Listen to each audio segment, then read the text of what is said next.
I know I shouldn't, but I let you in. You paint the truth in shades of gray, and I believed in what you say, but love's not meant to steal my. အားလုံးပဲမင်္ဂလာပါရှင်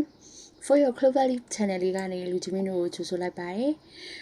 ဒီနေ့ကျွန်မကတော့ကျွန်မစီပေးပို့လာတဲ့ကြပြားလေးထဲကကြပြားလေးပုတ်ကိုဖတ်ပြပေးပါမယ်ဖြစ်ပါတယ်ရှင်ဒါဆိုလို့ရှိရင်ကျွန်မနဲ့အတူတူကြပြားလေးကိုစပြီးတော့နားထောင်ကြည့်ရအောင်နော်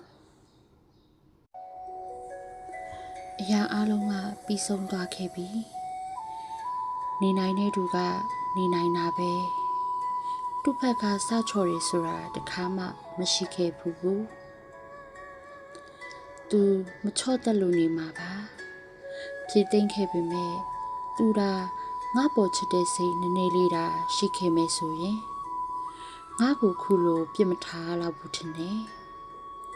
ငါပြီးခဲ့တဲ့မြတ်တာရဲ့အနည်းငယ်ရောင်ပြန်မှုကိုငါလိုချင်ခဲ့ပေမဲ့လေအေးဆက်ပြတ်သားတဲ့သူကို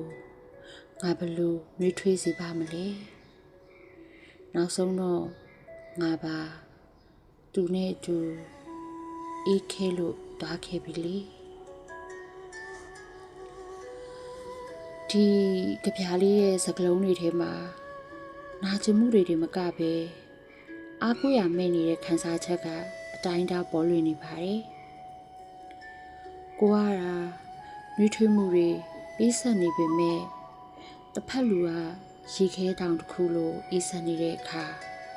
နောက်ဆုံးမှာကိုယ်တိုင်မှာအဲ့ဒီအေးဓာတ်အောက်မှာတောင်းကြီးဖြစ်သွားရတာဟာတကယ်ကိုပင်ပန်းလွန်းတဲ့ခီးတစ်ခုပါစိတ်ထဲရှိသမျှကိုအခုလိုပွင့်ပွင့်လင်းလင်းချရေးလိုက်တာဟာစိတ်သက်သာရဖို့ပထမဆုံးခြေလှမ်းမှုလို့ကောင်းပါတယ်ဒီခြေအနေနဲ့ပတ်သက်ပြီးနည်းနည်းလောက်ဆွေးနွေးကြည့်အောင်နော်နံပါတ်1သူမချော့တက်လို့ပါဆိုရဲစင်ချီကိုကတစ်ဖက်လူကိုချစ်လို့တော့သူလုပ်သမျှအမားတွေကိုအကြောင်းပြချက်တွေရှာပေးပြီးဖုံးကွယ်ပေးတတ်ကြပါတယ်ဒါပေမဲ့ဒီခေတ်တန်းကြတော့ချော့တက်ခြင်းမချော့တက်ခြင်းထက်တန်ဖိုးထားခြင်းမထားခြင်းကပိုပြီးတော့အရေးကြီးပါတယ်လူတယောက်ဟာနီးလမ်းမသိရင်တော့ကိုချစ်တဲ့သူဝမ်းနေနေတာကိုမြင်ရင်တနည်းနဲ့မဟုတ်တနည်းအနာမှာရှိနေပြီဖို့စူးစမ်းကြတာဟာတဘာဝပါနံပါတ်2ပေးဆက်မှုနဲ့ရောင်ပြန်ဟပ်မှုမြတ်တာဆိုတာမန်တချို့လိုပဲလို့ပြောကြပေမဲ့တချို့လူတွေကတော့အလင်းကိုစုပ်ယူပြီးဘာမှပြန်မထုတ်ပေးတတ်တဲ့ဘလက်ဟိုးတွေလိုပါပဲကိုယ့်ဘက်ကဘလောက်ပဲနှွေးထွေးအောင်လုပ်ပေးပါစေသူ့ဘက်ကအေးဆက်နေဖို့ပဲရွေးချယ်ထားရင်ကိုယ့်ရဲ့မြတ်တာတွေဟာအလဟတ်တာဖြစ်နေတယ်လို့ခံစားရမှာပါနံပါတ်3အေးခဲသွားတဲ့ကိုယ့်ရဲ့နှလုံးသားသူနဲ့အတူအေးခဲသွားပြီဆိုတဲ့စကားကရမ်းကိုစိတ်မကောင်းစရာကောင်းပါတယ်ဒါဟာကိုလက်လွတ်လိုက်တယ်လို့ဖြစ်နေလို့ပါသူကအေးဆက်နေတာသူ့ရဲ့ရွေးချယ်မှုဖြစ်နိုင်ပေမဲ့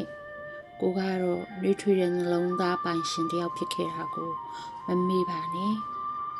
သူကကိုယ်ကိုအေးခဲအောင်လုပ်နိုင်နေဆိုရင်ကိုယ့်ဘက်ကလည်းအဲ့ဒီပတ်ဝန်းကျင်ကနေထွက်ခွာပြီးပြန်နှွေးထွေးလာအောင်လုပ်နိုင်စွမ်းရှိပါတယ်တတိပြုဖို့ကတခါတလေမှာဆက်သိမ်းသွားတာဟာဆုံးရှုံးမှုမဟုတ်ပဲကိုယ့်ရဲ့စွမ်းအင်တွေကိုအလဟတ်တာမကုံဆုံးတော့အောင်တားဆီးပေးလိုက်တဲ့ကယ်တင်ခြင်းတစ်ခုလည်းဖြစ်နိုင်ပါတယ်ဒီခံစားချက်တွေကနေရုံးထွက်နိုင်မှုအတွက်ကိုကသူ့ပေါ်မှာဘလောက်ထိအခွင့်အရေးတွေပေးခဲ့ဘူးတလဲဆိုတာကိုပြန်စဉ်းစားကြည့်စေချင်ပါတယ်ကိုပေးခဲ့တဲ့မြတ်တာတွေကိုနောင်တရမယ်အစားငါဟာအဆုံးထိချစ်တဲ့သူတယောက်ပါလားဆိုတာကိုပဲခုံလိုက်ပါနော်ဒီကြပြားလေးကိုပို့ပေးတဲ့စမ်းချောင်းကမက်စင်နေဖြူလေးကျေးဇူးတင်ပါတယ်ကျမပြောပြတဲ့အကြောင်းအရာလေးတွေကနေသိမှုဖြစ်ဖို့လဲမျှော်လင့်ပါတယ်ရှင် ကျမတို့ကဗျာလေးတွေဖတ်စီခြင်းနဲ့ဆွေးနွေးပေးစီခြင်းနဲ့ဆိုရင်အခုဒီပေါ့နော်ဒီ post ရဲ့အောက်မှာကျမတို့ကဗျာလေးတွေခြံခဲ့နိုင်ပါတယ်ကျမအနေနဲ့အလေးထားဖတ်ပြီးတော့ပြန်ပြီးတော့ဆွေးနွေးပေးသွားပါမယ်ရှင်အားလုံးကိုကျေးဇူးထူးတင်ပါတယ်မင်္ဂလာရှိတဲ့နေ့လေးတစ်နေ့ဖြစ်ပါစေရှင်